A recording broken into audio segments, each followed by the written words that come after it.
Bom dia, queridas, queridos, bom dia, coro Mirza Vanderlei, maestro Antônio, que beleza, hein? Que apresentação belíssima, que saudade de vocês, que bom estar aqui, meu coração assim fica transbordante de alegria.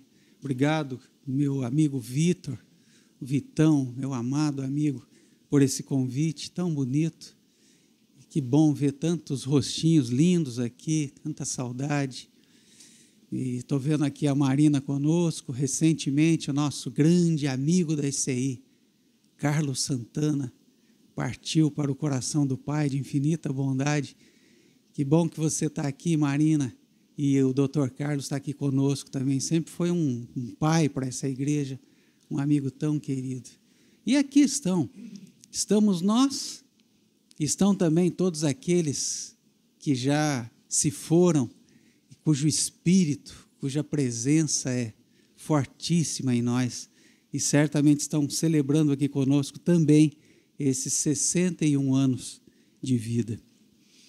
O texto de hoje é um texto muito bonito e que bacana, né? Porque vem ao encontro dos nossos 61 anos, como se esse texto tivesse sido escrito para esse dia, para a Igreja Cristã de Ipanema. E o título da minha reflexão nessa manhã, e como eu estou assim meio destreinado, eu estou meio agora, né, assim, longe dessa coisa da rotina dominical de ter que fazer uma mensagem, né, pregar um sermão, então vocês me desculpem aí se eu deslizar aqui, exagerar um pouquinho no tempo, eu quero ficar naqueles 20 minutos de sempre, não sei se eu vou conseguir. O título da mensagem: a vitalidade de uma comunidade cristã, viver as perguntas do presente, não se acomodar nas respostas do passado. Viver as perguntas do presente, não se acomodar nas respostas do passado. 61 anos. Ano que vem eu faço 60 anos. Até do ponto de vista numérico, né, a minha vida está muito misturada, muito identificada com essa comunidade. Eu tenho praticamente a idade da ICI, né? Eu vivi a metade da minha vida, tenho vivido, agora como pastor emérito, né, que é uma forma bonita de chamar pastor de velho, né, aposentado, aqui na ICI. Nosso pastor Jonas Rezende, estou vendo aqui a Neuzimar, aquele rostinho lindo lá atrás, nosso grande Jonas, falava de um sociólogo italiano, Francesco Alberoni, que, aliás, faleceu há 2 semanas na Itália, um personagem na Itália, do mundo intelectual, o sociólogo do amor. Jonas fazia referência a Francesco Alberoni e dizia, o Alberoni, que a vitalidade de uma comunidade, a vitalidade de uma instituição estaria em ela voltar sempre ao seu momento fundante, né? Então, como num casamento, né? Voltar àquele momento fundante, inicial, no dizer do Apocalipse, voltar ao primeiro amor, né? Sem dúvida, essa é uma forma de uma jovem senhora, 61 anos, eu, ano que vem, seria um jovem senhor, né? E de uma jovem senhora com 61 anos manter-se viva, voltando-se para essa sua paixão originária. Os trilhos desse teto que dão sustentação ao nosso templo falam dessa paixão originária, falam, por exemplo, do Pinhão, nosso presbítero Pinhão, nossa querida Lisete. A Rejane está aqui, a filha, olha lá, Rejane, que bonitinha. Isso aqui são trilhos de metrô que o Pinhão conseguiu, né, para a construção desse templo. Olha o trabalho, né? Olha o envolvimento, olha a paixão, né? O CREI fala dessa paixão originária.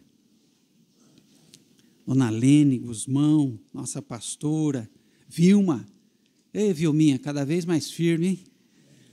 Elisete, Amauri, Vera, Regina, Teodoro, tudo fala dessa paixão originária. Dr. Peter, Dona Herta, Lisânias, grandes símbolos dessa paixão. Jonas Rezende, Mozart Noronha, sempre nos inspiram a voltar para essa paixão, esse fogo, essa fogueira e mantê-la acesa. Portanto, revisitar as origens nos faz mais originários, mais próximos daquela chama originante que toda relação tem que ter, todo casamento, né? Se é um casamento vivo e não só de fachada, tem que ter. Trata-se, portanto, de ouvir as respostas que nessas 6 décadas a nossa comunidade deu a essa pergunta que está colocada para nós hoje mais uma vez. Quem é Jesus Cristo para você, comunidade cristã de Ipanema? Quem é Jesus Cristo para nós? Hoje, o que manteve nossa ICI, o que a fez vital, o que não permitiu que os ventos do inferno, segundo o texto, a destruíssem, porque isso, né, termina tão rápido, né, essas coisas bonitas e importantes, dá tanto trabalho, né, o nascedouro, e é tão fácil o fim.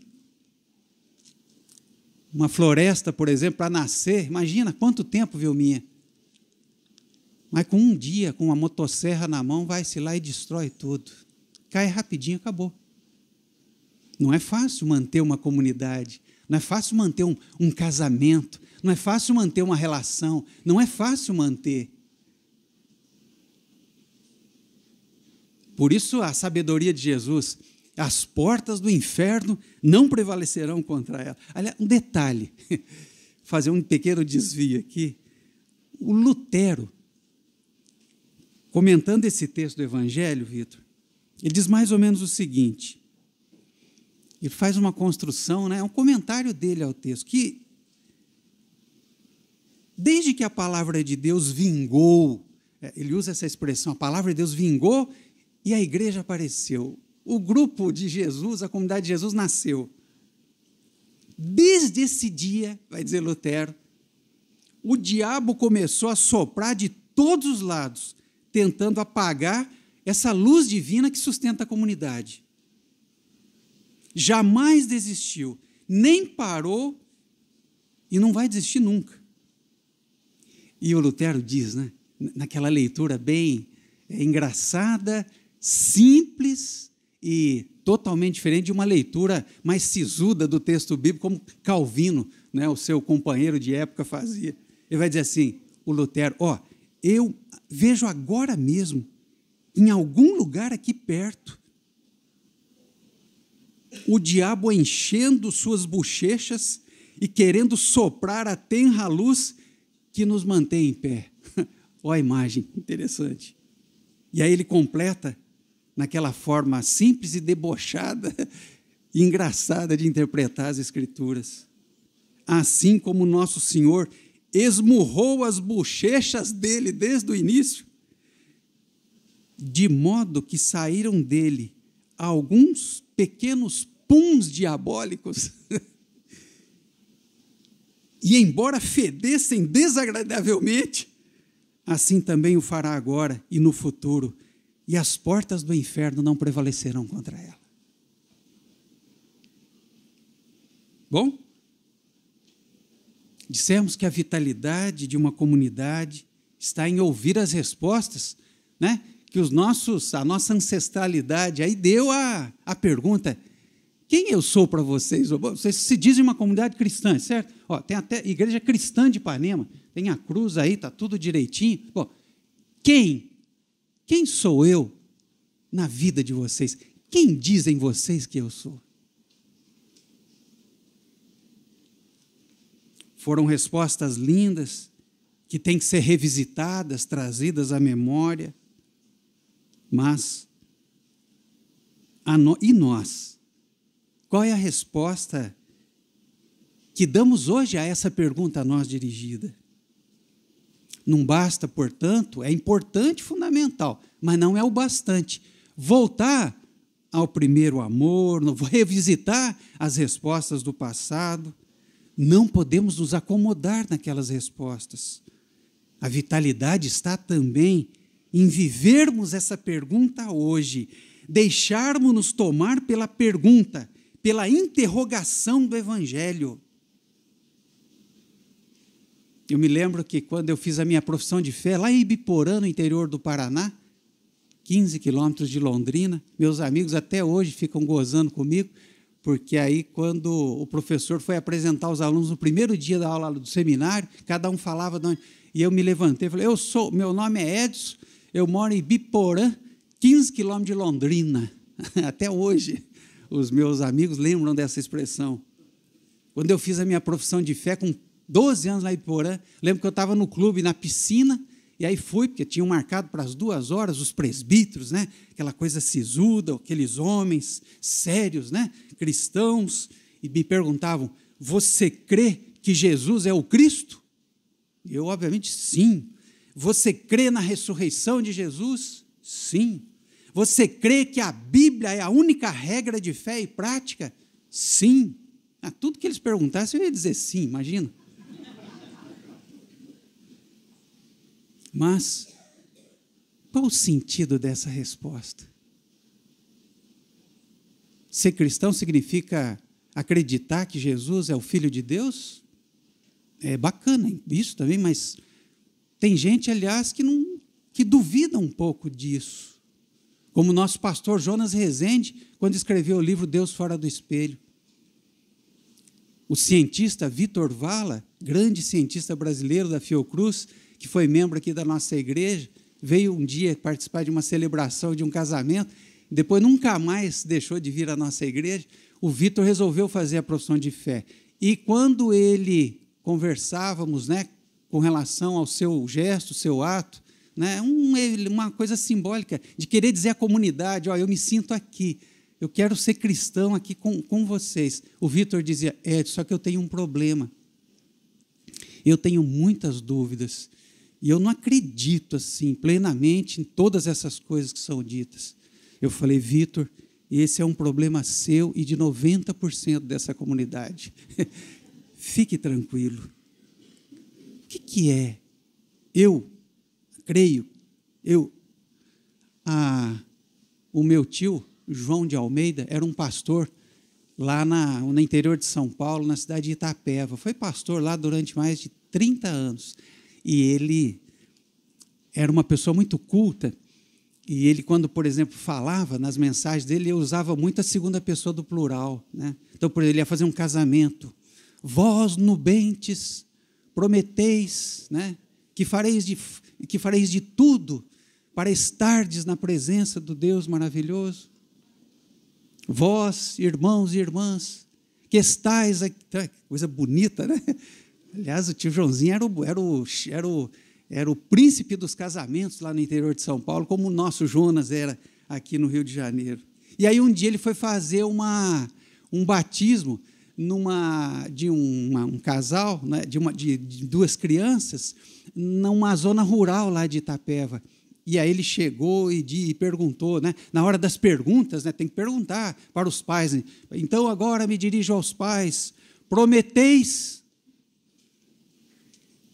fazer isso, prometeis que quando pensardes, os pais, né, bem simples, aí daqui a pouco, prometeis levar essa criança à escola, quanto puderdes, aí os pais, pastor, isso não prometeis não,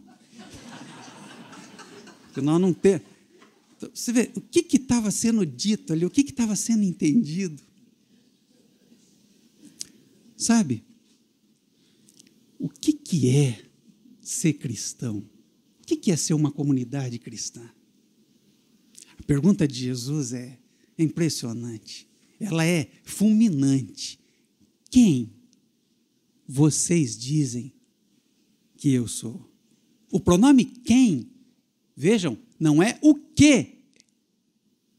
O que é Jesus? O que significa Jesus? O que significa a ressurreição de Jesus? O que é? Não. Quem? O pronome quem aponta para uma vivacidade, uma vitalidade. Eu gosto muito de chamar o Vitor de Vitão, porque o Vitão, para mim, é um nome assim que fala, o Vitão é cheio de vida, ele não é só grande, né, de tamanho em centímetros, né, tem uma grandiosidade assim, que a vida é o Vitão, é uma vidona. A pergunta quem aponta para essa vivacidade, aponta para um elemento existencial, pessoal, para um envolvimento afetivo, corpóreo, aponta para um ser vivo, para um acontecendo, um dinamismo, aponta para uma relação. Quem? A pergunta não é o que é Jesus para nós. Por exemplo, qual o significado da história de Jesus? Qual o propósito da vinda de Jesus ao mundo? Quais os seus atributos? Quais as suas naturezas? Ele é... Não, tudo isso tem o seu lugar, é importante, mas a pergunta não é essa. Não se trata de falar de quantidades, não se trata de falar de números, não se trata de falar de objeto, de um objeto. Teremos como assunto hoje, diante de nós, o problema da divindade de Jesus. A gente passa no seminário 4 anos, né, Vitor, vendo isso? Hoje estudaremos o tema da salvação. Essas coisas têm o seu lugar, mas elas não são a coisa mais importante. A pergunta não é o que é Jesus Cristo, ou mesmo o que ele significa para nós hoje. Nós não estamos diante de um objeto que possamos descrever de todos os lados, nós estamos diante de um vivente. Eu lembro da expressão de Maria Madalena, né, no relato da ressurreição, eu procuro o vivente. A palavra o ressuscitado, ela já fica um pouco, né, assim, abstrata, né? O vivente, aquele que vive. Uma das músicas que eu mais gosto de cantar da história, né, dessas músicas que a gente aprendeu, é uma música, até o conteúdo dela não é, mas a força dessa música está na expressão, porque ele vive, porque ele vive. Estamos diante de uma força. Por isso, uma força nos leva a cantar. Estamos diante de uma pessoa, estamos diante de um rosto que nos interpela. Jesus Cristo, Jesus Cristo, Jesus Cristo, eu estou aqui. Estamos diante de um vivente. Estamos diante do Deus vivo. Essa expressão linda que o Lutero, mais uma vez eu lembro, adorava usar para dizer, por exemplo, o que é fazer teologia. Fazer teologia é estar diante do vivente, estar diante do Deus vivo. Tudo que move é sagrado e remove as montanhas com todo cuidado. Lutero dizia, não se faz teologia especulando, se faz teologia sofrendo, sendo afetado por essa presença, esse tu divino, e não uma coisa divina. Quem é Jesus? Para isso aí, no alto da sua, dos seus 61 anos, Dom Romero dizia lá na América Latina, lá em El Salvador, Jesus, é um sermão dele que eu nunca me esqueço. Jesus, meus irmãos, não é uma ideia, Jesus não é uma doutrina, Jesus não é uma ideologia, Jesus é uma pessoa, é um acontecimento vivo que nos interpela. Portanto, a fé em Jesus, a fé cristã, o ser cristão,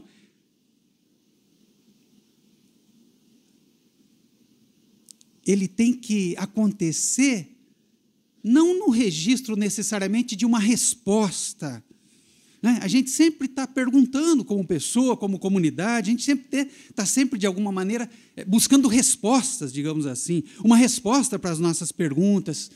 né? E certamente muitas dessas respostas a gente as encontra realmente, né? nesse lugar que é a comunidade cristã. Por que morremos, por que sofremos, por que tanta desigualdade na vida, por que sendo um país tão rico, somos tão desiguais. Então, Jesus como uma espécie de resposta para essas questões que são importantes.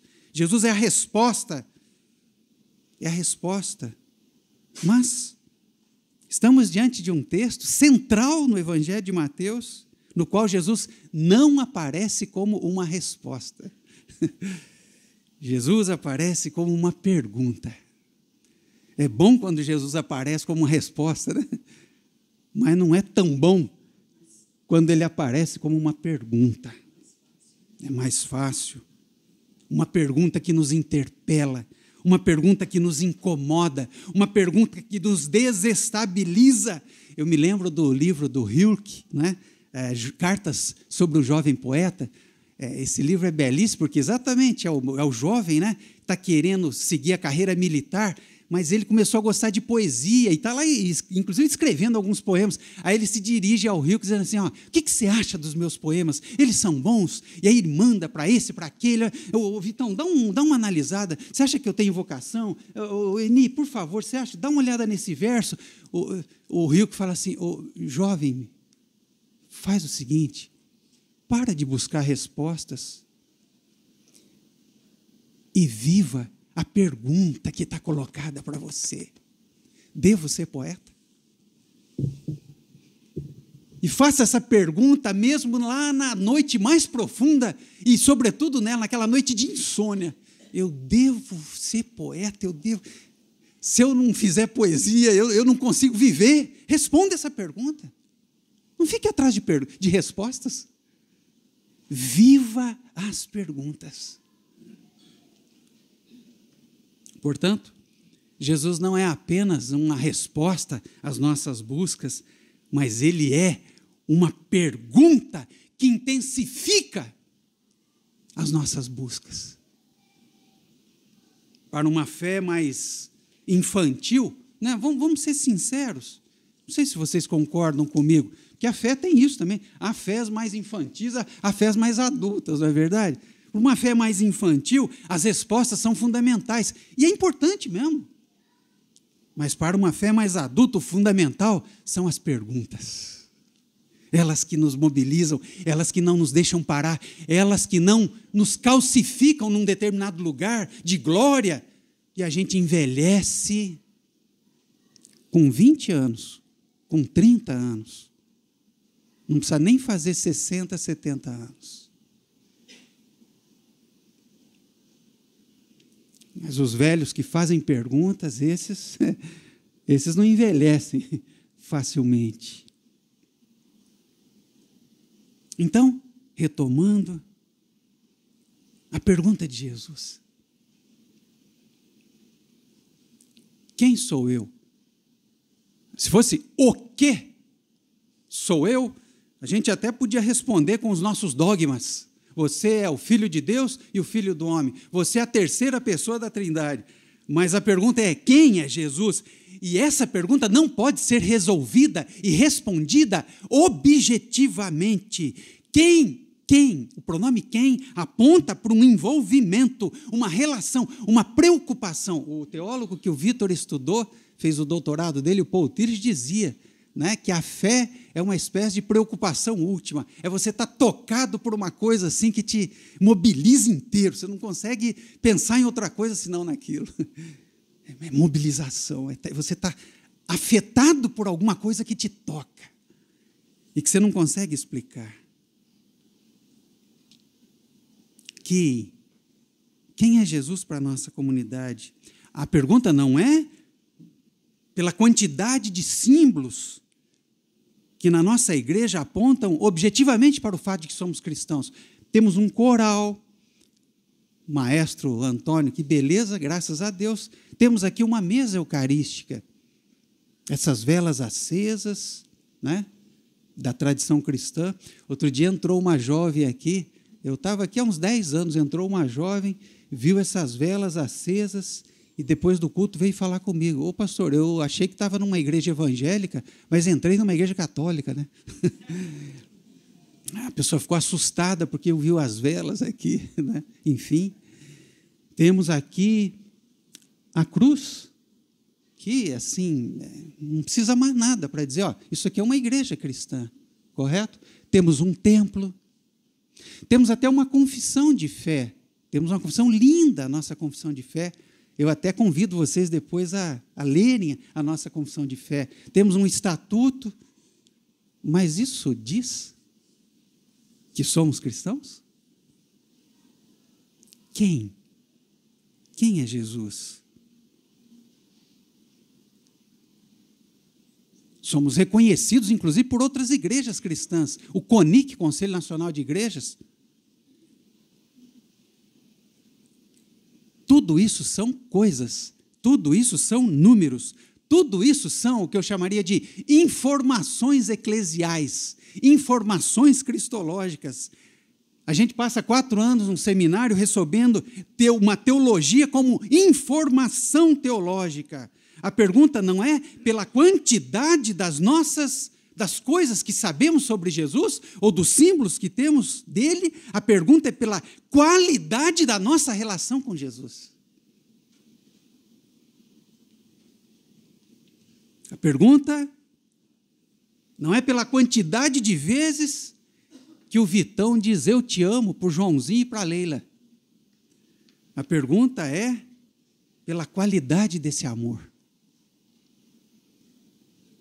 A pergunta não é sobre dizer verdades, mas sobre a verdade da nossa vida, sermos verdadeiros. Não é sobre quantas vezes falamos do amor, mas a gente está na vibe amorosa. A gente está no espírito do amor.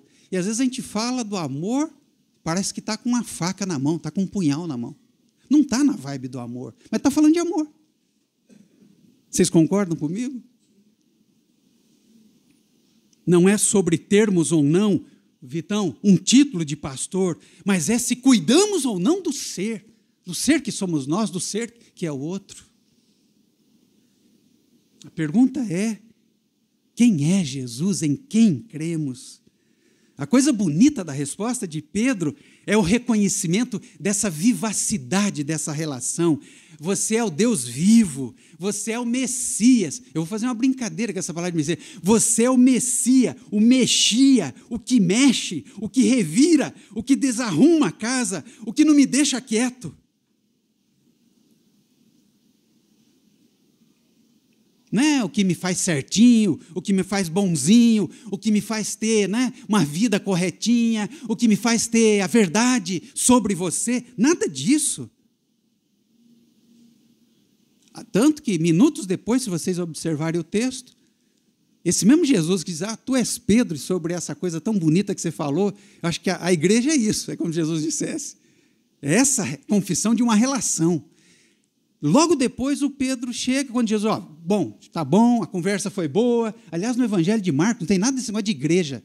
Aliás, o Evangelho de Mateus usa a palavra igreja 2 vezes. Uma delas é essa aqui. Não tem Marcos, não tem Lucas, não tem João. O que nos leva a desconfiar que Jesus não quis criar a igreja, não. Jesus queria falar do reino de Deus. E a gente criou a igreja, né? Tá bom, faz parte, tudo. Mas a presença de Jesus se dá quando a gente está na vibe do seu reino, e não quando a gente é igrejeiro necessariamente. Concordam comigo? Jesus pregou o reino, e a galera criou a igreja. E a gente tenta transformar a igreja no reino, num sinal do reino, não é verdade? Esse é o barato. Senão ela vira uma instituição voltada para si, não precisa nem falar das consequências disso. De viver para si, para os seus símbolos, para defender a sua verdade, e não se entregar à vida. Quem quiser ganhar a sua vida, preservar a sua identidade, perdê-la-á. E quem der a sua alma, a sua vida, por amor do reino, por amor de Jesus, é o que Jesus vai dizer logo em seguida, esse vai encontrar a vida. Não é verdade? É glória a Deus mesmo. Então, logo em seguida, quando Jesus... Então, sigamos? Olha só o movimento. Sigamos. Aí o Pedro, não, Jesus, vai dar confusão lá em Jerusalém, melhor ficar quieto aqui. O que Jesus diz a Pedro? Sabe o que Jesus diz a Pedro? O cara da confissão. Afasta-te de mim, Satanás, porque não cogitas das coisas de Deus. O mesmo cara que falou, tu és o Cristo, agora virou Satanás. Por quê? Porque é uma relação, porque é um acontecimento. Porque não é só dizer, Jesus, você é o Cristo. É você viver cristicamente. Não é dizer, você é o Deus vivo, mas é a gente viver estando vivo e não morto nessa vida. Isso é estar na vibe de Cristo, para usar a expressão da moçada. Isso é estar no espírito de Cristo, para usar a expressão de um grande teólogo, Albert Schweitzer, prêmio Nobel da Paz, que se cansou dessa coisa de doutrina, de Jesus, de Deus. Sabe o que ele fez? Foi viver entre as comunidades pobres da cidade de Lambaréné, na África. Criou um hospital lá.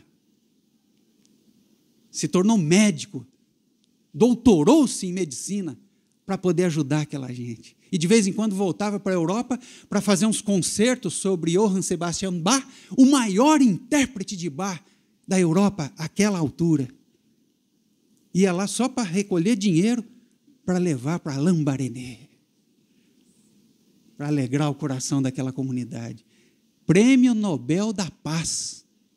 Albert Schweitzer, um teólogo, que escreveu o livro mais importante sobre Jesus no meu entendimento, A Busca do Jesus Histórico. Eu vou terminar falando dele, então já estou chegando ao final. Então, não é saber a verdade objetiva sobre Jesus. É uma coisa que acontece muito no contexto hoje universitário, acho que é até uma forma de entrada da religião, né? Que esse academicismo positivista tem muito problema com a religião, né?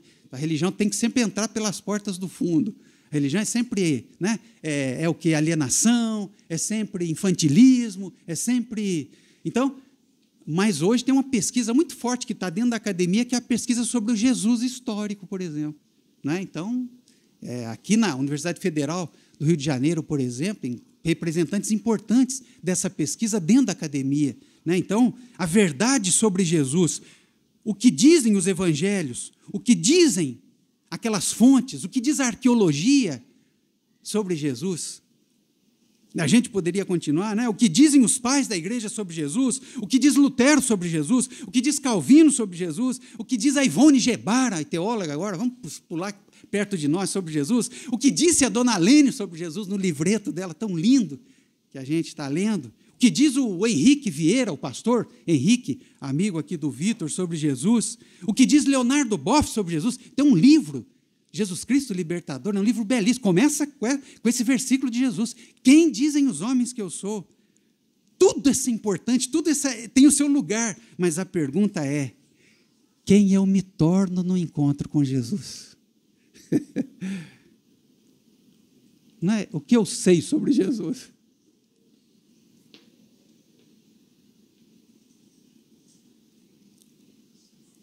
Mas quem eu me torno nesse encontro com Jesus?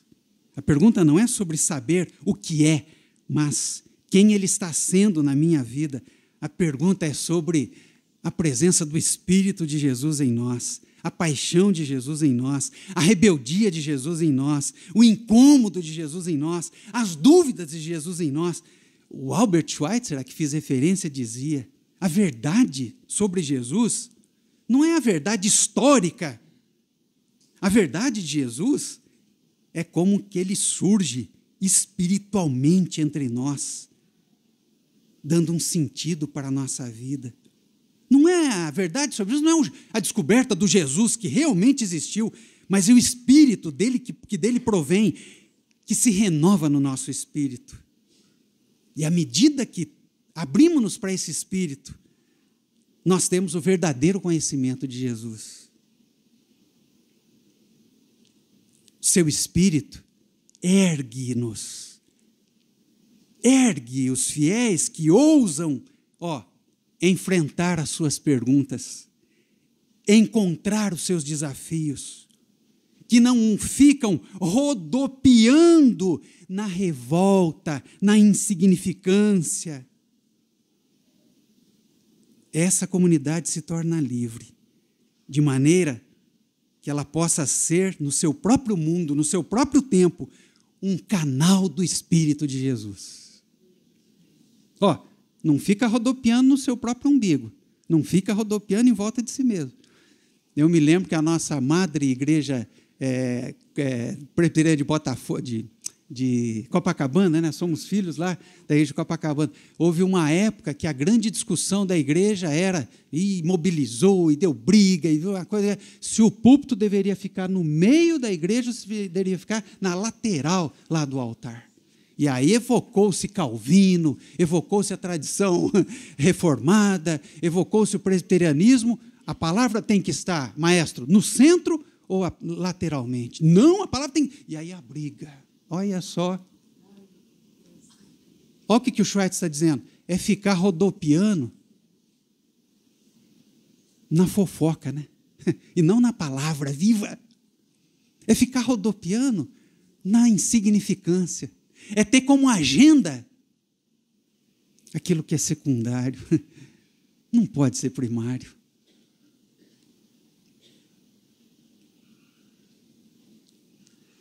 E ao final do livro A Busca do Jesus Histórico, diz Schweitzer, olha que lindo, mas ele vem, ele se nos achega, e geralmente como um desconhecido, sem um nome. Da mesma forma como ele chegou naquele lago para aqueles pescadores fedidos, que não o conheciam.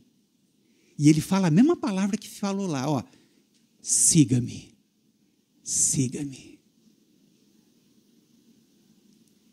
Como disse a Pedro logo em seguida, quem quiser vir após mim, a si mesmo, né? Se tome a sua cruz e movimento, caminho, siga-me.